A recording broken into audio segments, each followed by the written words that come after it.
Hello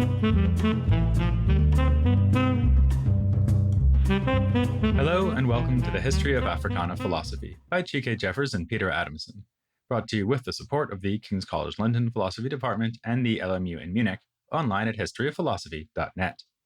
Today's episode, Meeting the Gaze, Frantz Fanon's Black Skin, White Masks. In the early 1950s, Francis Janson was a senior editor at the French publishing house Editions du Seuil. One day he was given a manuscript to read entitled Essay on the Disalienation of the Black Man. He was impressed by the work and invited its author, a psychiatry student named Frantz Fanon, to come visit his office so that they might discuss its publication. Janson had barely begun to express his admiration for the work before the testy Fanon wisecracked, "Not bad for a nègre, huh?" Note that throughout this episode we will be leaving that word nègre untranslated, given that it is somehow between Negro and the N-word in its connotations and offensiveness. Janson was taken aback and angered by this sarcastic comment, and he told Fanon to leave. As it turns out, this firm reaction earned Janson Fanon's respect, and the two worked together fruitfully from that point on. It was, in fact, Janson who came up with the idea of replacing the manuscript's original title with the shorter and snappier Black Skin, White Masks. This first of Fanon's books is now widely recognized as a classic work of Africana philosophy, one that explores questions of race and identity in a uniquely powerful and provocative manner. Those who know even just a little about Fanon are likely to be aware that it was not his only book to gain recognition as a classic. The Wretched of the Earth, published after his death from leukemia in 1961 at the young age of 36, is generally viewed as one of the most important philosophical reflections on colonialism and anti-colonial struggle ever written. By the time he wrote that book, Fanon was no longer a student in France, but a revolutionary working with the National Liberation Front, the party that won Algeria's independence through a long and violent war with France. Fanon's time in Algeria and The Wretched of the Earth will receive our attention in the next episode of the podcast. Here we will introduce the man who did so much and wrote such significant works in so little time, with a focus on his first book, Black Skin, White Masks. Fanon was born in Fort-de-France, the capital of Martinique, on July 20th, 1925. So, as this episode is airing just a few days after July 20th, 2022, we might as well say happy 97th birthday to our subject. His family was middle class, and as we mentioned in episode 88, Fanon attended the island's most prestigious school, the Lycée Chauchet, during the time that Aimé Césaire was a teacher there. Fanon later reflected on the significance of César's return from Paris to Martinique to teach high school in his essay, West Indians and Africans, one of a number of essays collected in a posthumously published volume called Toward the African Revolution. Writing in 1955, Fanon claimed that the history of the French Caribbean should be divided into periods, distinguishing the time before the Second World War from what came afterward. He then explained that the first of a series of events marking the start of a new period was in fact Césaire's return to Martinique. It used to be the case, according to Fanon, that no West Indian in the West Indies proclaimed himself to be a Negro, claimed to be a Negro. Césaire disrupted this situation, having the respectable social role of a teacher at the lycée, but holding the position that it is fine and good to be a Negro. Fanon helps us better understand the intellectual context of his own thought by emphasizing the supremely transformative impact of the turn to Black consciousness and Black pride that Césaire and his friends and collaborators in Paris created with the Négritude movement. Some commentators, notably Ryland Rabaka, even argue that Fanon should be considered part of the Négritude movement, even if only because of Césaire's massive influence upon him. Yet the ending of West Indians and Africans reminds us that Fanon is most commonly, and we believe most insightfully, recognized as a major critic of Négritude. Having summarized his account of a turn among West Indians, now accepting of their blackness instead of wishing to be seen as no different from white French people, Fanon concludes, "It thus seems that the West Indian, after the great white error, is now living in the great black mirage." We will return soon enough to Fanon's critical stance on Négritude.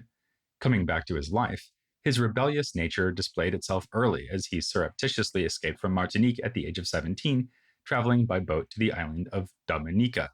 Note that this is Dominica, not the Dominican Republic, and it was a British colony at this time, even though a history of French colonization made French Creole a common language there, as in Martinique.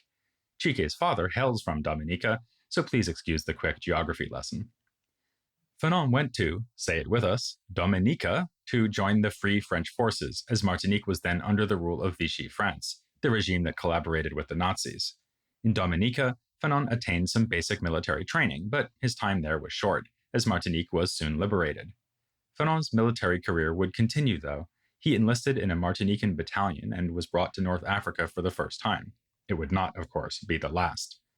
His experience during the war in North Africa, as well as in France, where he was injured in combat, taught him much about racial difference and colonialism. His letters to family reveal a disillusioned young man, no longer convinced his sacrifice on behalf of France was worth it. Upon returning to Martinique, Fanon finished his studies at the Lycée, specializing in philosophy. In 1946, he left for France, and he would never again return to live in Martinique. He went first to Paris, but then moved to Lyon, joking to his brother in a letter that there were too many nègres in Paris.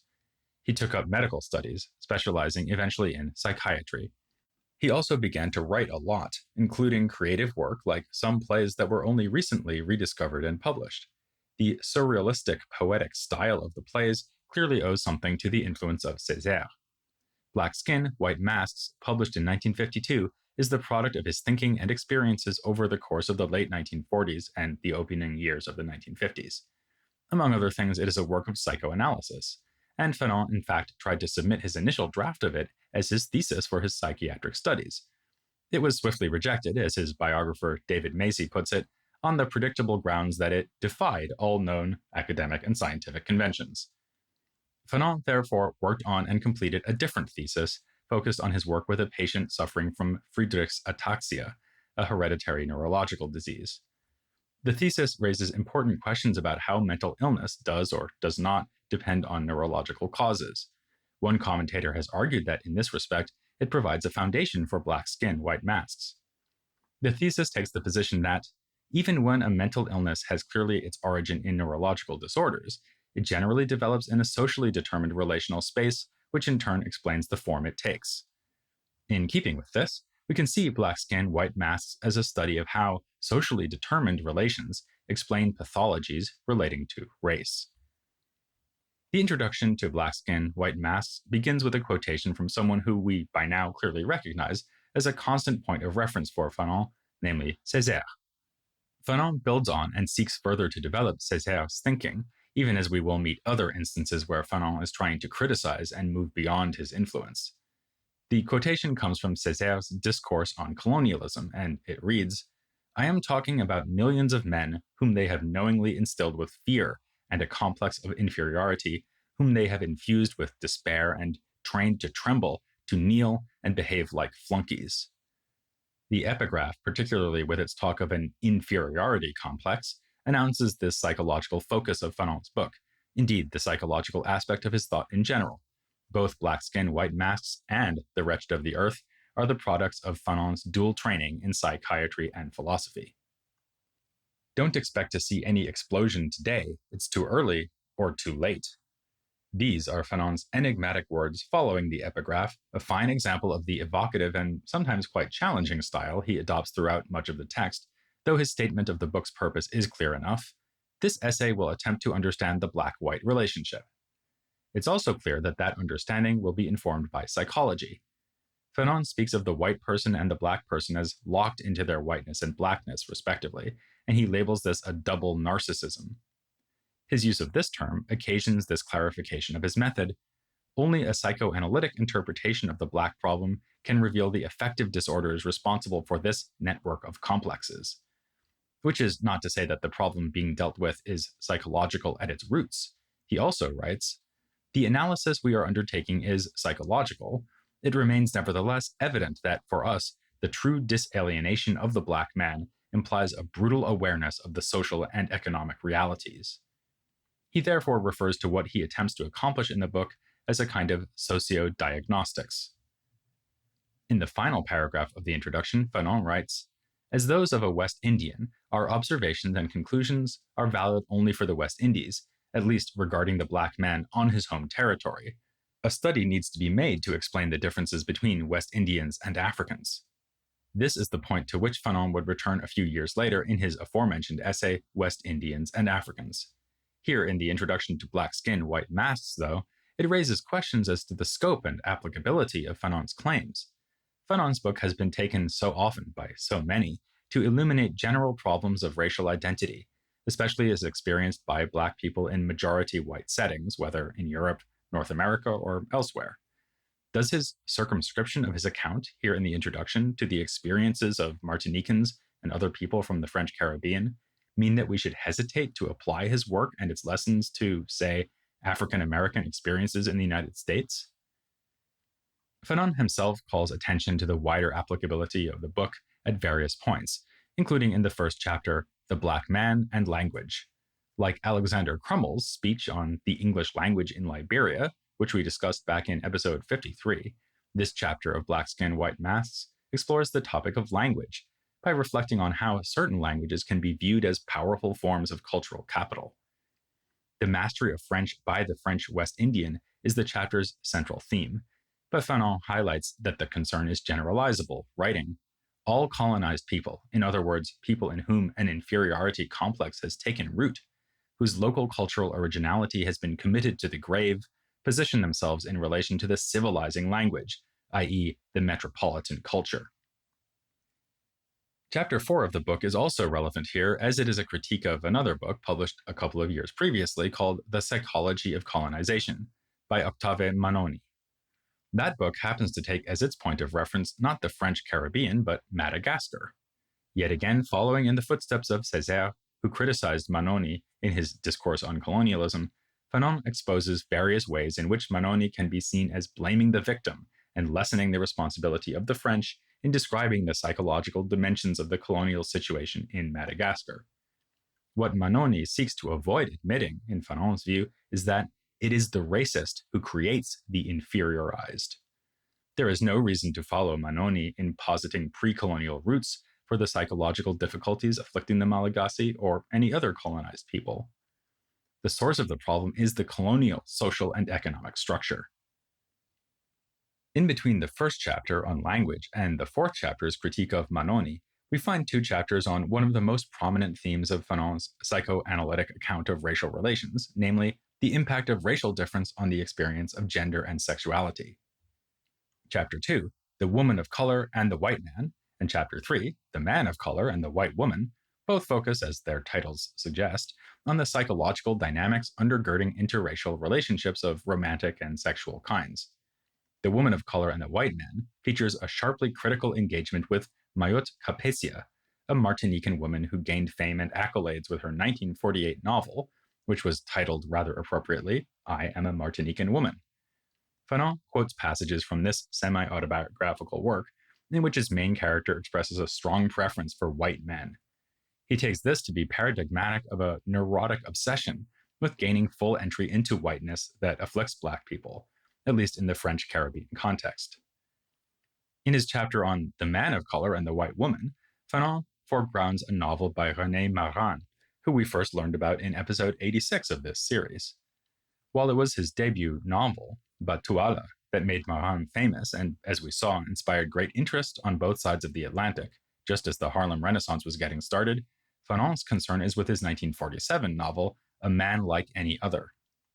The main character of that novel, who struggles with professing his love to a white woman, serves Fanon as another example of neurotic obsession with whiteness.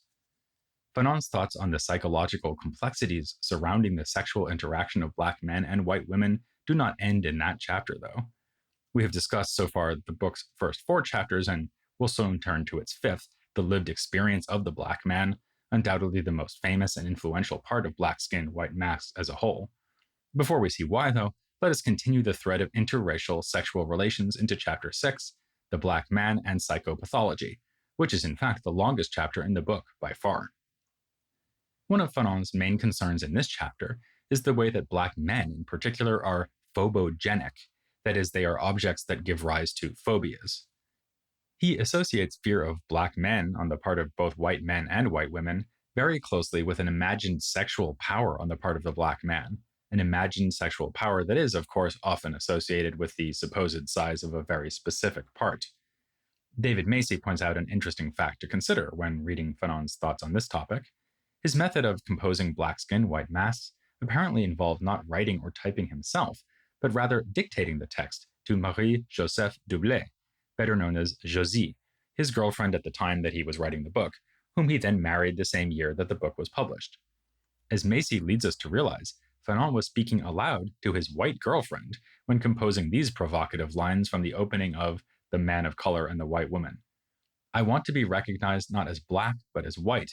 But who better than the white woman to bring this about? By loving me, she proves to me that I am worthy of a white love. I am loved like a white man. I am a white man. There is one more chapter following the black man and psychopathology before the short, but as we will soon see, highly significant conclusion.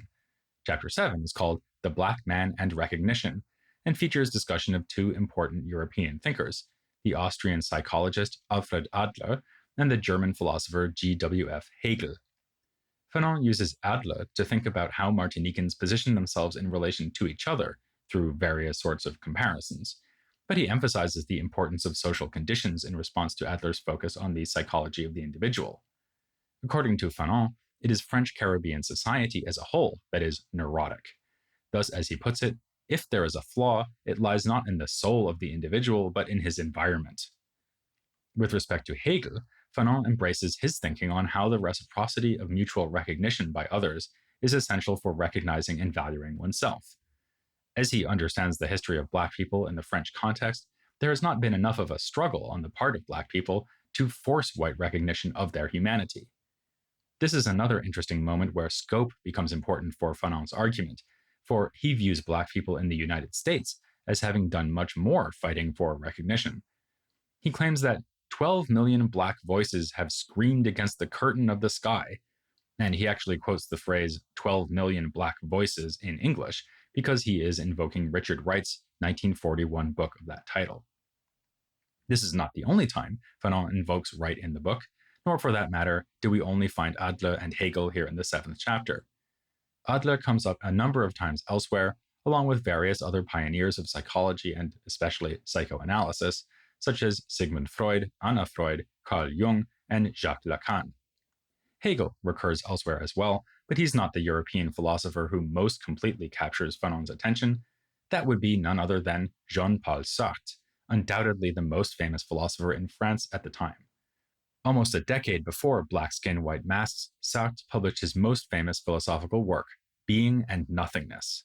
It is a work of existentialism, which is a term we get from Sartre himself, even if we also often use it for thinkers that precede him like Søren Kierkegaard and Friedrich Nietzsche. We can define existentialism as a mode of philosophical thought that does not take for granted the meaning and value of human existence, but rather treats the individual's search for purpose in life as a central philosophical problem. Influenced by the German philosopher Martin Heidegger, Sartre pursued his existentialist thought by means of phenomenology, a philosophical method that requires paying attention to our conscious experience of the world from a particular point of view in order to reach philosophical insights. If Being and Nothingness is a work of existential phenomenology, so is Black Skin, White Masks, especially in virtue of its central 5th chapter. Note, however, that another work of Sartre's, published in 1946, is cited by Fanon a great deal more often than Being and Nothingness. The work is commonly known in translation as Anti-Semite and Jew, but a more literal translation would be Reflections on the Jewish Question. This title indicates that it belongs to the long and controversial tradition of works on what to make of Jews and prejudice against them among Europeans, going back to works like Karl Marx's On the Jewish Question. Fanon certainly finds Sartre's study helpful. Sometimes he uses it to reinforce his claims about what Black people experience. It's when he follows his assertion that it is the racist who makes the inferiorized, with this quotation from Anti-Semite and Jew. The Jew is one whom other men consider a Jew. That is the simple truth from which we must start. It is the anti-Semite who makes the Jew. At other times, he uses anti-Semite and Jew to provide points of contrast. In the 5th chapter, for example, he includes this quotation from Sartre's book: They, the Jews, have allowed themselves to be poisoned by the stereotype that others have of them, and they live in fear that their acts will correspond to this stereotype. we may say that their conduct is perpetually overdetermined from the inside. In response, Fanon reflects on the way that the Jewishness of the Jew can go unnoticed. He is not integrally what he is. As a European in appearance, the Jew is not immediately subject to the stereotypes that mark him as different and dangerous. By contrast, the black man cannot simply go unnoticed, as his physical appearance immediately announces his difference.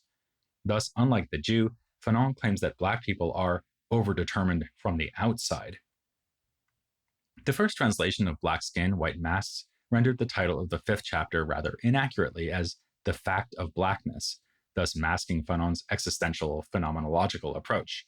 As we said, a truer rendering would be The Lived Experience of the Black Man. One of Fanon's most important interpreters, Louis Gordon, points out that at least 2 other important French philosophers of the time are being invoked through this title. Simone de Beauvoir's classic existentialist work of feminist philosophy, The Second Sex, which was published in 1949, is made up of 2 parts, and the second of these is entitled Lived Experience. So Fanon can be understood as building on his fellow existentialist Beauvoir by turning the focus from gender difference to racial difference.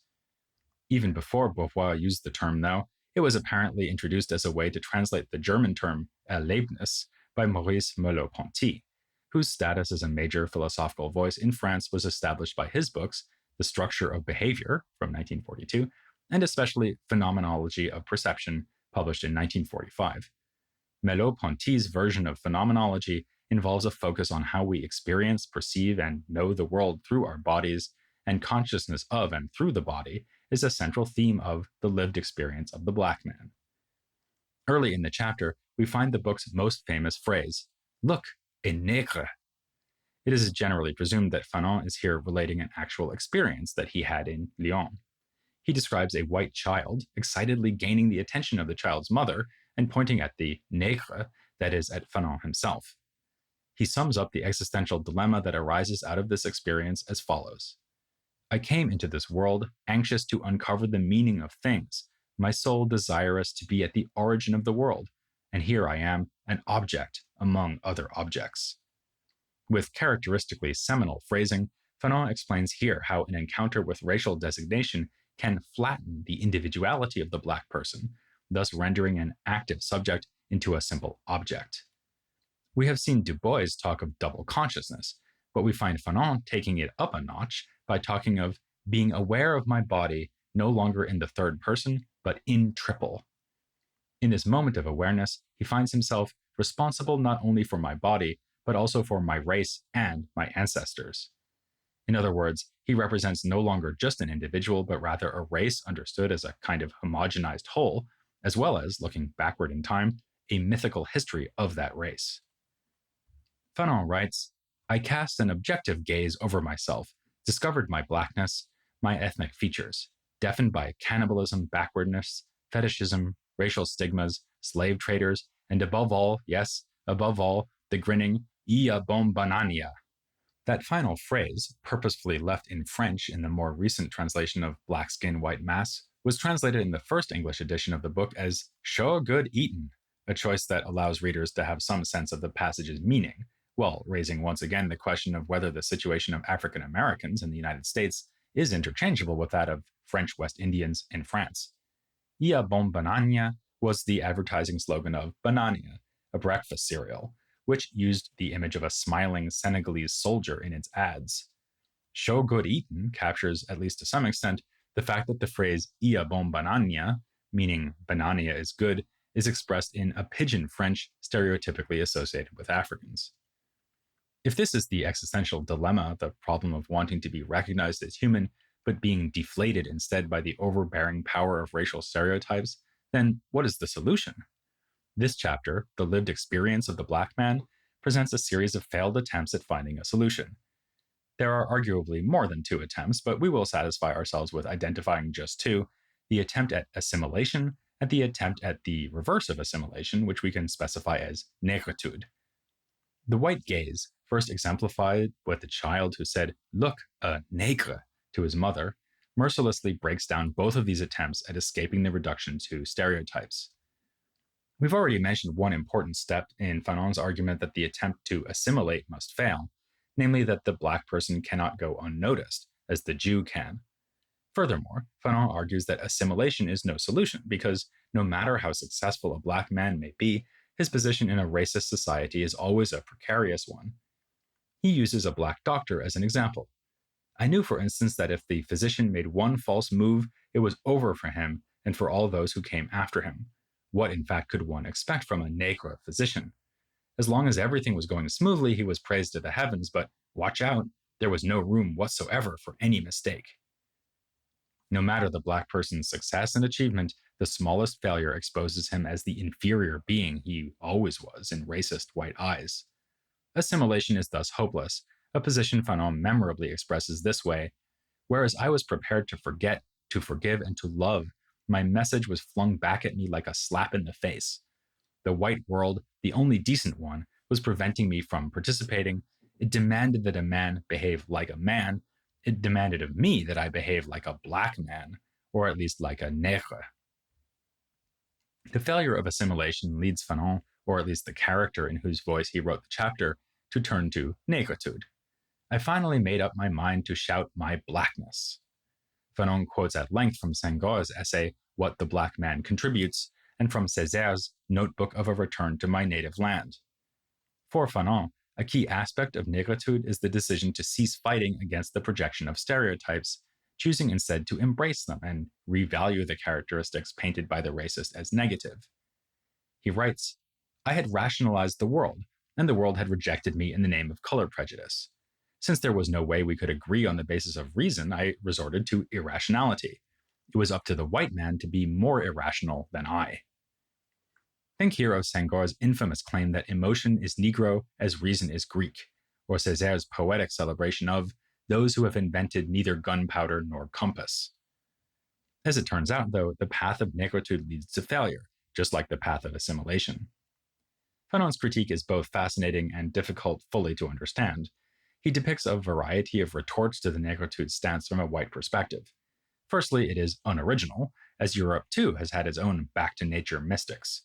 Secondly, an industrialized society dominated by science must necessarily privilege rationality over sensitivity, which leaves the rational white man in charge, while the emotional black man can at best represent the childhood of the world. But the final straw breaking the back of negritude comes, ironically enough, from the very piece of writing that helped to make negritude something of a household word in France, Sartre's Black Orpheus, his preface to Senghor's anthology of negritude poetry that we first introduced in episode 87. Fanon reports that, when he read this preface, he told his friends, the generation of young black poets has just been dealt a fatal blow. How so? Fanon quotes Black Orpheus at some length, but we can pick out two particularly relevant portions of what Sartre says. First, the nègre, as we have said, creates an anti-racist racism. He does not at all wish to dominate the world. He wishes the abolition of racial privileges wherever they are found. He affirms his solidarity with the oppressed of all colors. Then, later, in fact, negritude appears as the weak stage of a dialectical progression. The theoretical and practical affirmation of white supremacy is the thesis. The position of negritude as antithetical value is the moment of negativity. But this negative moment is not sufficient in itself, and the blacks who employ it well know it. They know that it serves to pave the way for the synthesis or the realization of the human society without race.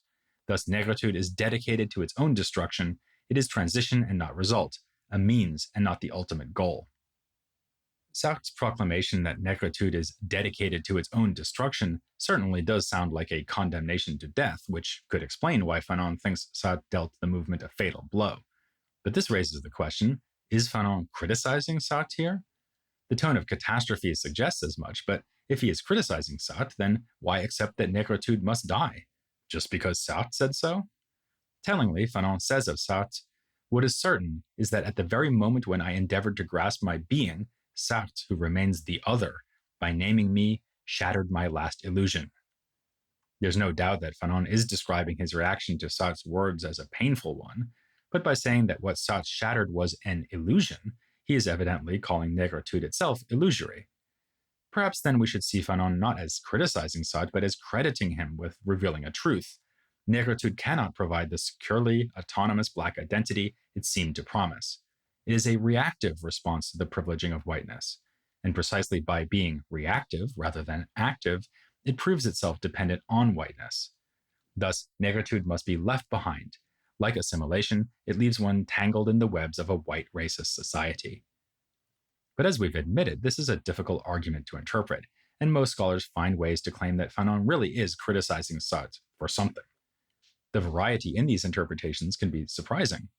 Robert Bernasconi reads Fanon as offering the response of an existentialist to a Hegelian or dialectical account, claiming that Fanon is in this way more Sartrean than Sartre.